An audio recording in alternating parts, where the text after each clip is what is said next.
As Irmandades viñan falando da cuestión da necesidade de galeguizar escolas desde o minuto 1, pero o sistema escolar estatal español era absolutamente castelanizado, absolutamente españolizado nos seus contidos e en todo, non? O ámbito educativo debería compensar a desigualdade existente, quer dizer, nas primeiras etapas debería promocionar precisamente a lingua que ten máis dificultades de aprenderse e de utilizarse.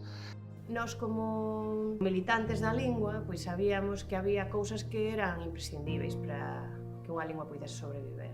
O seu primeiro texto na nosa terra baixo o título coa bandeira ergueita xa reivindica esas escolas que terían que estar chamadas para dar lugar á creación de futuras xeracións de galegos e de galegas que foran vertebrando unha Galiza autónoma, unha Galiza co tempo soberana.